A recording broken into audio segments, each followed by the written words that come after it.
पहला क्वेश्चन है, भारत का सबसे अधिक रेशम उत्पादन वाला राज्य है। The largest silk producing state of India is.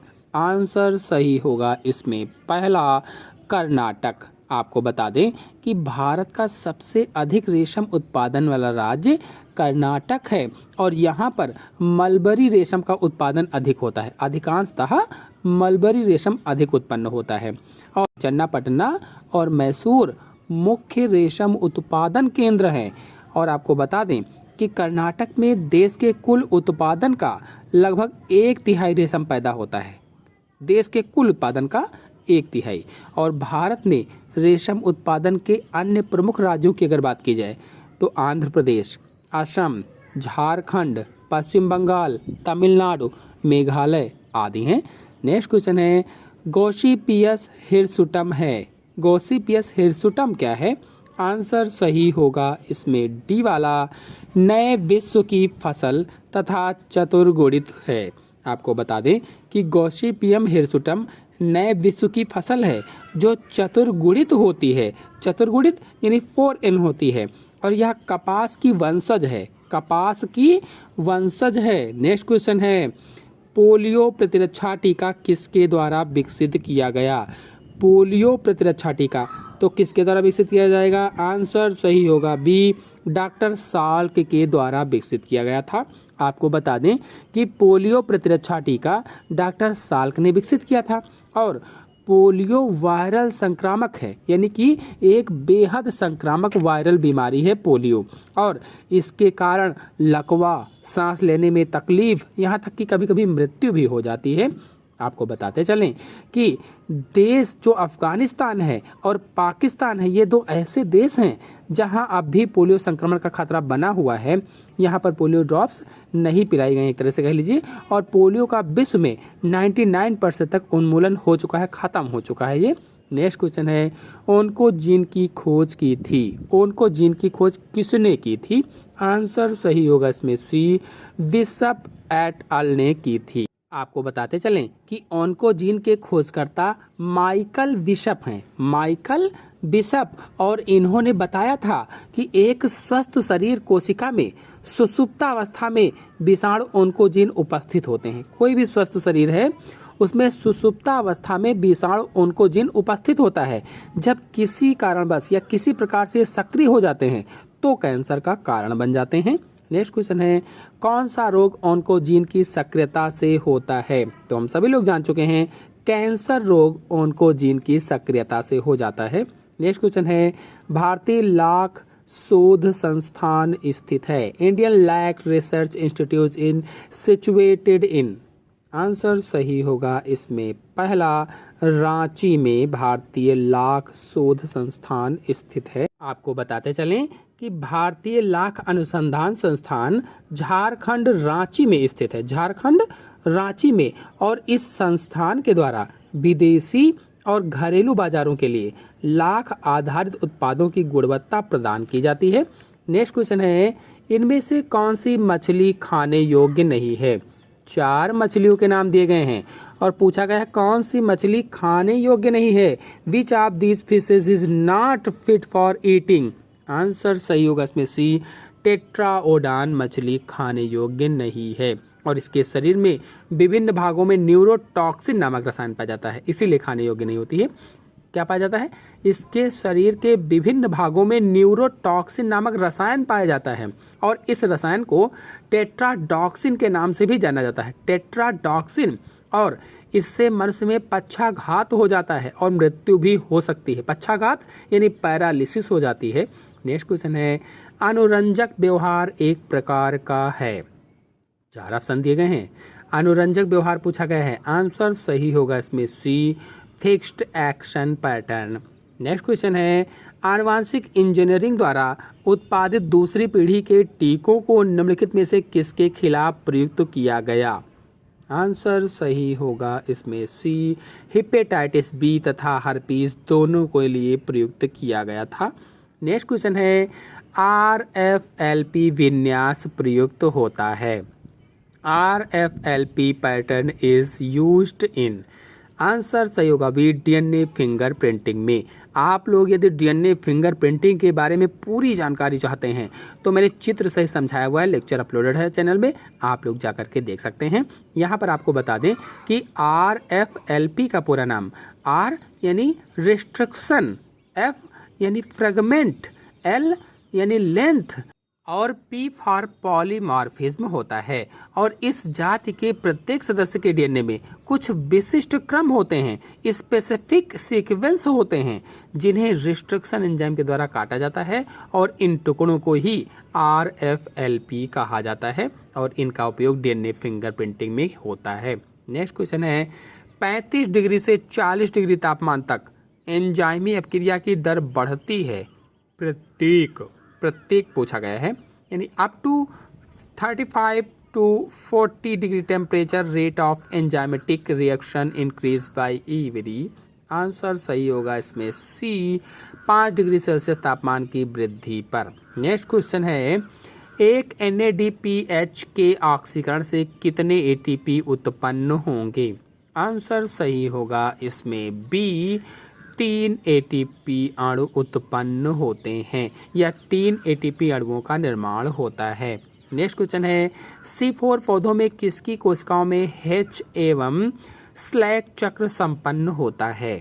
Answer सही होगा इसमें सी, मीसोफिल की कोशिकाओं में। आपको बता दें कि बहुत से हरे पौधों जैसे मक्का है, गन्ना है, ज्वार है, चौलाई है, इनमें कार्बन डाइऑक्साइड का स्थिरीकरण 2 बार होता है। पहली बार में मीसोफिल कोशिकाओं में H तथा स्लैग चक्र या C4 चक्र के द्वारा, और दूसरी बार में बंडल शीथ कोशिकाओं में यानी C3 चक्र या कैल्विन चक्र के द्वारा होता है। नेक्स्ट क्वेश्चन है एक पोषक कोशिका में बिना इसके अनुलेखन को बाधित किए बनने वाले प्रोफेज कहलाते हैं। 4 ऑप्शन दिए गए हैं और पूछा गया है a prophage borne in a host cell without hampering its replication is called. Answer सही होगा इसमें कौन सा, पहला लाइसोजेनिक। आपको बता दें कि जीवाणुभोजी विषाणु किसे कहा जाता है, बैक्टीरियोफेज को कहा जाता है, जो बैक्टीरियोफेज वायरस होता है। यदि इसके बारे में जानकारी चाहते हैं तो बैक्टीरियोफेज पर 2 वीडियो मेरे चैनल में अपलोडेड हैं, एक संरचना और एक उसके बारे में, आप लोग जाकर के देख सकते हैं। तो ये जो बैक्टीरियोफेज होता है इसमें मुख्य रूप से 2 प्रकार के चक्र होते हैं, लाइसोजेनिक चक्र और लाइटिक चक्र। लाइसोजेनिक चक्र में विषाणु का जीनोम जीवाणु के गुणसूत्रीय डीएनए से जुड़ जाता है और उसे प्रोफेज कहा जाता है। यह जीवाणु के गुणसूत्र के साथ द्विगुणित होता है और संतति जीवाणु कोशिकाएं बनाता है। नेक्स्ट क्वेश्चन है फेलोजन के बाहर की तरफ कटे हुए कोशिकाओं को कहते हैं। The cells cut off by the phellogen on outside is called. Answer सही होगा बी, फेलम कहलाता है। और बता दें आपको कि द्वितीयक वृद्धि करने वाले पौधों में, द्विबीजपत्री पौधों के तने में एक कार्क कैम्बियम या फेलोजन का निर्माण होता है और फेलोजन अपने दोनों तरफ की कोशिकाओं का निर्माण करता है या अपने दोनों ओर की कोशिकाओं का निर्माण करता है। नेक्स्ट क्वेश्चन है PSI के घटक किस पर स्थित होते हैं। PSI के घटक किस पर स्थित होते हैं पूछा गया है। आंसर सही होगा डी, स्ट्रोमा तथा ग्रेना थाइलेकॉइड की बाह्य सतह पर स्थित होते हैं। ये किसके अंतर होता है, हरित प्लवक में स्ट्रोमा और ग्रेना। आपको बता दें कि हरे पौधों में प्रकाश संश्लेषी वर्णक 2 समूहों में होते हैं। जितने भी ग्रीन प्लांट्स होते हैं उसमें प्रकाश संश्लेषी वर्णक जो होते हैं वो 2 समूहों में, 2 ग्रुप्स में होते हैं, जिन्हें प्रकाश तंत्र फर्स्ट यानी PS फर्स्ट, प्रकाश तंत्र फर्स्ट यानी PS फर्स्ट और प्रकाश तंत्र सेकंड यानी PS सेकंड कहा जाता है। और दोनों प्रकाश तंत्रों में कुछ वर्णक पदार्थ होते हैं।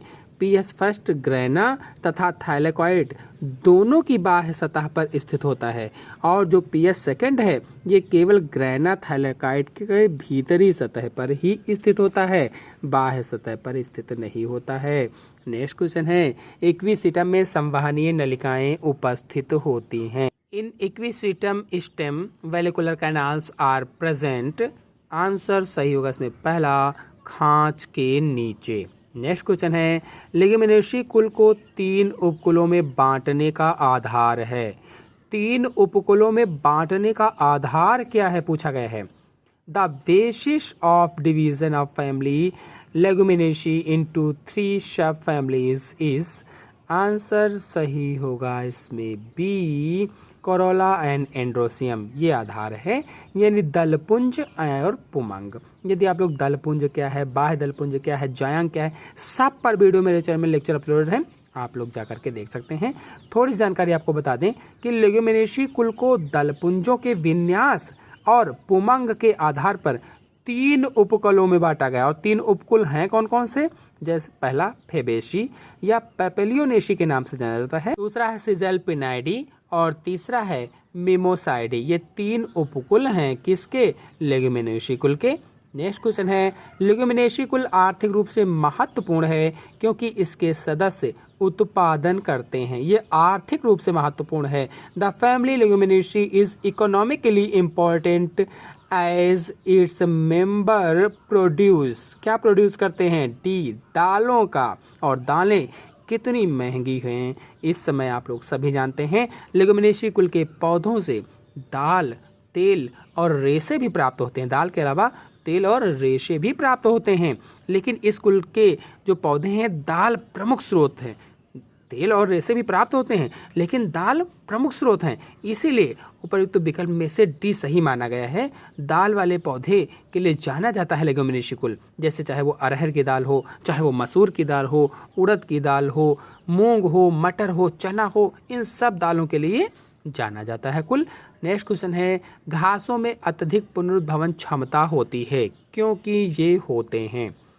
Grasses possess greats regenerative power because they are. Answer सही होगा इसमें डी, राइजोमेट। राइजोमेटस आपको बता दें कि घासों में अत्यधिक सक्रिय अंतर्वृष्ट विभेदोतक यानी इंटरकैलरी मेरिस्टम पाया जाता है, जो इन्हें राइजोमेटस बनाता है और इसी कारण इनमें अधिक पुनरुद्भवन की क्षमता होती है। नेक्स्ट क्वेश्चन है, निम्न में से कौन पोस्ट जाइगोटिक पृथक प्रक्रिया है। आंसर सही होगा इसमें सी, संस्करण बंध्यता। नेक्स्ट क्वेश्चन है, कौन सा कथन सही है। आंसर सही होगा इसमें डी, व्यवहार का नियंत्रण प्रेरणा पर आधारित होता है। Use to perform a behaviour is governed motivations. आपको बता दें कि एक प्रकार के व्यवहार का प्रदर्शन प्रेरणा के अनुसार होता है और जंतु व्यवहार का अध्ययन एथोलॉजी कहलाता है। एथोलॉजी